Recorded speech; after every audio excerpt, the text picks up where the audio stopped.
On behalf of the Border Solutions Alliance and the West Big Data Hub, thank you for joining us today for our lightning talk with Leslie Ray, the Senior Epidemiologist for the County of San Diego Health and Human Services Agency. This morning, Leslie will spend about 15 minutes providing us with an introduction to COVID-19 epidemiology, and then we'll have a few minutes of moderated questions. Leslie, I'll go ahead and turn the floor over to you. Thank you, and thank you so much for inviting me to share this information. The epidemiology of COVID-19 is a very new and very emerging science. COVID-19 is a brand new or a novel virus. We haven't had a pandemic like this in basically about 100 years. And so a lot of the information that we're learning is brand new and changes almost daily. And some of the protections and the things like that we know of, we're actually learning from the Spanish flu pandemic from 1918. So if it feels like information changes constantly or you're getting conflicting information, keep in mind that this is a brand new disease for all of us, and the information that evolves changes. What we know in August is so much more and so different than what we knew in April. So, what is COVID-19? It's a SARS virus. You may have heard of, we've had a couple of SARS outbreaks in the last maybe 15 years. And they're respiratory infections. Now, the coronavirus, or SARS-CoV-2, is shaped like a ball with a bunch of little, almost like broccoli-like stalks sticking out of it that are red, and those are where it gets the name corona.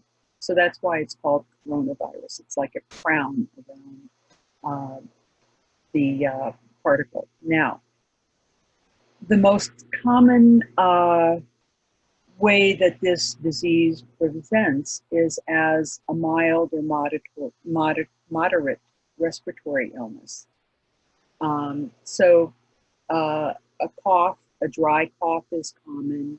And most people, it feels like a cold or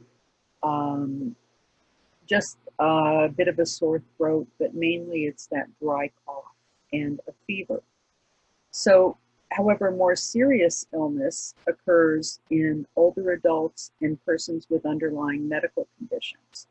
And that can lead to hospitalization, being put in intensive care on a ventilator, and even death. So this is a very serious illness, and we're never quite sure who is going to develop that serious illness. We're learning more as we go, but it can be very frightening in that respect. It spreads through droplets of saliva or mucus from your nose when you cough or you sneeze.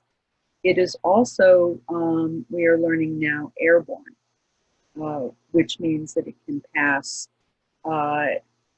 It doesn't have to be a sneeze. It can survive in the air and infect people. Now, currently, there's no vaccine or specific treatment for COVID-19. There are a lot of things people are working on. A lot of labs are looking at things like convalescent plasma. They're looking at different types of current in-use medication, as well as other medications that have had some success in ameliorating the side effects. So again, this evolves, but there is currently no vaccine and no specific treatment for COVID. Now, who is at risk for, or greater risk for severe illness? Those are people who have underlying medical conditions such as cancer, chronic kidney disease, COPD, that is things like emphysema. It is that lung disease that is usually more frequent in older adults, particularly those who had have a history of smoking or of industrial exposure. Immunocompromised, so people who have had organ transplants, people who may be on immunosuppressants. So if you are being treated for cancer, if you're being treated for an immune disease that requires immune suppression.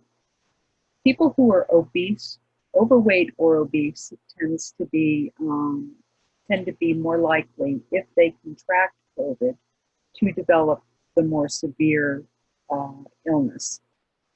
Certain heart conditions, such as basically cardiomyopathies, any kind of heart condition that also may impact circulatory system. We're seeing a number of people with what look like almost like cerebrovascular or stroke-like diseases as well. Again, this data emerges constantly, and so this list of underlying or comorbid conditions is not exhaustive or exclusive. It means that these are the things that we are seeing now. We are seeing more stuff as we go. Sickle cell disease, type 2 diabetes. You can also be at risk if you have type 1 diabetes. So the pattern that we're starting to see is inflammatory diseases and immune diseases. Now, the problem we have is those underlying medical conditions are quite common in our population, especially as we get older.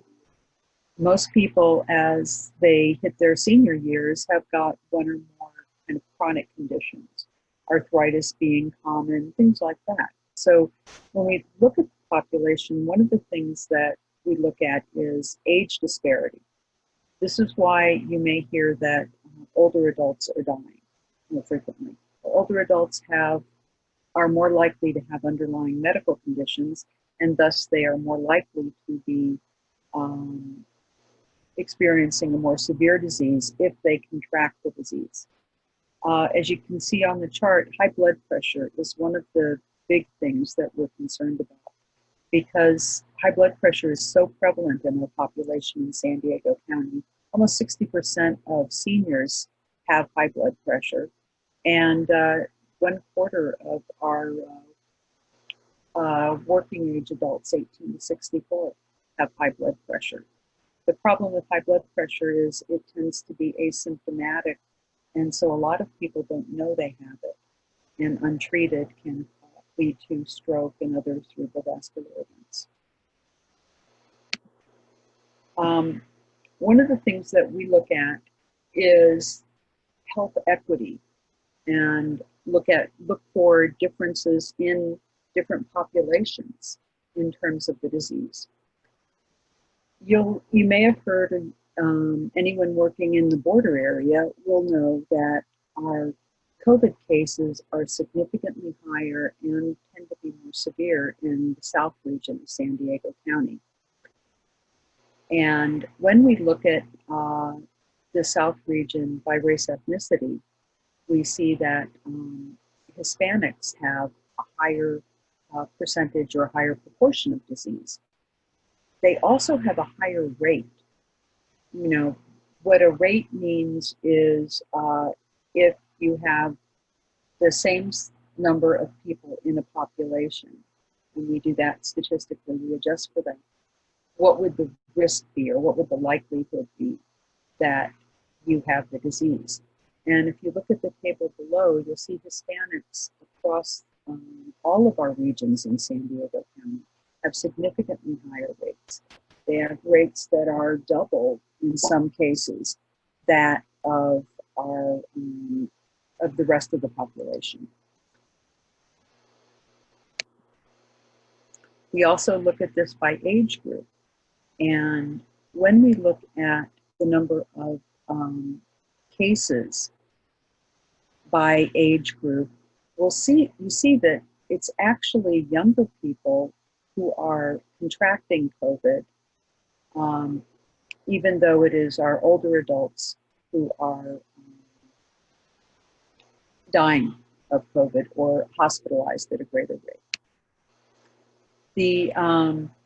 When we look at South region in particular, you can see that from the map, South Bay has some of the highest rates. That is the area that borders the border with Mexico.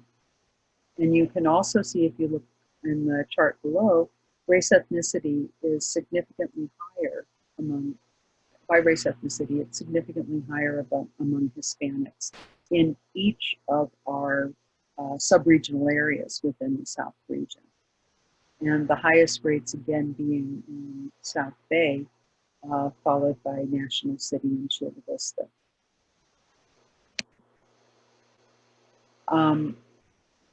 When we look at age groups, again, you're seeing younger, but you see in South Bay more older adults. And at the chart at the very bottom, you see hospitalization in green, intensive care in that orange color, and then mortality in blue. So the one thing I do want to point out is that we suppress rates or do not calculate rates if there have been less than 5 incidents. So just because there is no bar for ICU or for death in Coronado does not mean that hasn't occurred. It just means it hasn't been a high enough number for us to confidently check the rate. So one of the other things that we look at is how do we prevent this? And one of the biggest issues is since we don't have a vaccine and we don't have any other, any real treatment, all we can do is treat symptoms. What we have to do is look at how do we prevent community outbreaks? How do we prevent people from contracting the disease from each other? There isn't really what we call herd immunity. There isn't our bodies don't have experience with this particular virus. So what we can do is make sure that we're washing our hands all the time. Sanitize your hands, use hand sanitizer, use soap and water. There's an old saying in public health that sing happy birthday twice while you wash your hands. That makes sure that you get your hands good and clean. Make sure you're using soap. There are a lot of people I know who do kind of like run their hands through the running water and then, you know, wipe the towel. That isn't going to clean them. You really need to use the soap and really make sure your hands stay clean. Personally, when I leave the house, I wear food handler gloves. They're loose, they're disposable, but they provide a layer of protection between my hands and anything I may come in contact with. The other thing that's really important is that you keep a distance. The reason we say 6 feet apart is so that if you were to sneeze, if you were to breathe, that's the distance where usually most of any kind of particles or airborne particles will dissipate and not infect the person you're talking to or right across from. Wear a mask. You have to wear masks. Masks protect other people from what you have, but they also provide a layer of protection for you. Avoid crowded places. One of the things that we see with community outbreaks is people get together. They have a celebration or a party, or they go to a bar or something like that. And then the next thing you know, a couple weeks later, we have a whole huge outbreak of cases. So if you are mingling with people, if you're mingling with people without a mask, if you're mingling closer than 6 feet, even if you're wearing a mask, but then you take your mask off to eat or drink, you're spreading virus if you have it, or you're being susceptible to someone else spreading the virus to you.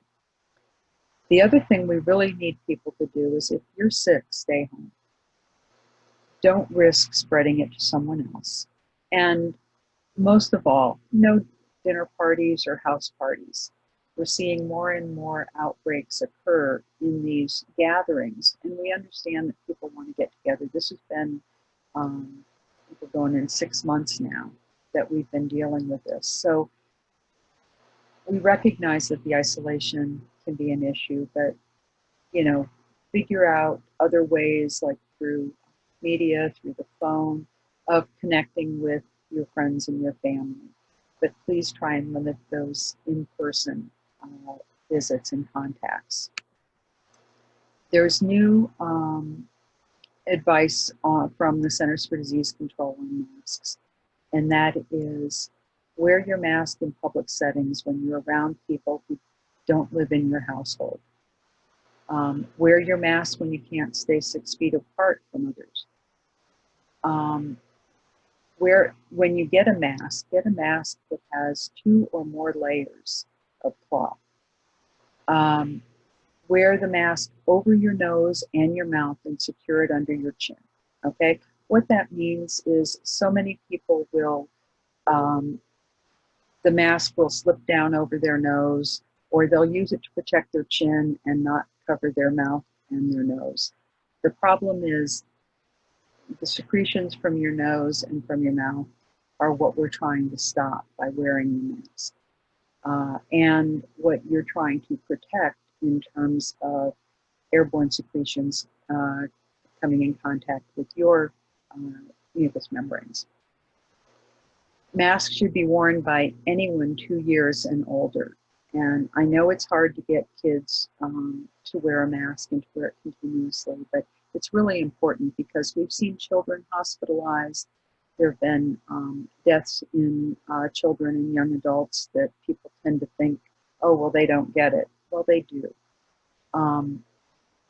We should not have, kids under the age of 2 should not wear a mask. People who have trouble breathing, and that's weighing the risk of contracting the disease against the ability to breathe freely. And people who cannot remove their mask without assistance should not wear a mask. The other thing that we want to be careful of is N95 respirators are a very specific kind of mask that are still in limited supply, and we try and save those for our healthcare workers or those who are in constant contact treating or caring for someone with COVID-19. So it's really important that we wear a level of masking that is appropriate to the situation we're in. For most people, having a multi-layer cloth or procedure mask is going to be sufficient. So that's what I can tell you about the epidemiology, what we know right now about COVID. And I believe in the next section, I'll be going on and talking more specifically about data and how to work with the data. Thank you, Leslie, very much. I have one question for you before we move on to your second talk. You mentioned hand washing, and I think for me at the beginning of this pandemic, I was very, very conscious about everything that I touched. I was very conscious about the groceries that I brought home, sanitizing them, food that I might have purchased from a restaurant. And I notice in my own behavior that now I'm thinking much more about my proximity to other people, having my mask on. Could you talk for just a minute about surfaces and hand cleanliness and how we can protect ourselves best? Sure. I remember in the very beginning, people were afraid to open their mail. They were afraid to open packages and everything. And that's kind of dissipated. There's been more and more research on how long the virus lives in a laboratory condition is very different than how long it lives in your home or in a real world condition. One of the things that I have always suggested people do is wash your fruit or your vegetables. The reason you want to do that is because, well, there's a whole number of foodborne illnesses that you can contract or things like that from fresh fruits and vegetables if they don't have a peel. So if you're eating the exposed part, that's still important. You can purchase special soaps or things like that that are designed for cleaning fruit. But you can also just make sure that you're rinsing in water. And rinsing your fresh food is always a good practice to have. Cleaning surfaces, make sure you're using a 70% alcohol solution or a bleach solution. You do not want to put that on your skin or ingest bleach or alcohol solutions. They're meant to clean your surface areas. But just get in the habit of wiping down your countertops on a regular basis, more so than you would normally. When you're in your house, the idea is you don't want to introduce virus into your home. You're assuming that your home is relatively safe, but it requires constant cleaning because you never know when there's going to be something that comes in on something you're bringing into your home.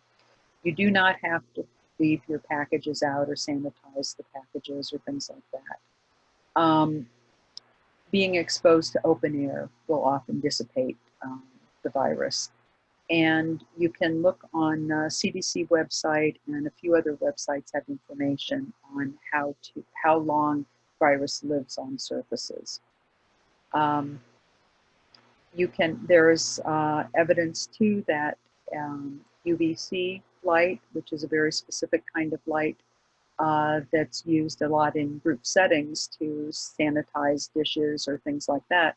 You can find UVC wands or things online if you want to purchase one of those, and that will basically kill a virus by disrupting its RNA.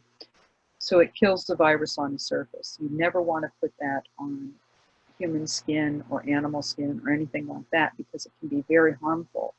But what it will do is for solid surfaces that you either can't wipe down with an alcohol or a Clorox wipe, it will also kill virus. But wash your hands and wear your mask and don't get too close. Thank you. Well, thank you very much for joining us today. We appreciate your time and all of the work that you're doing for the community. It's been a pleasure having you. Thank you so much.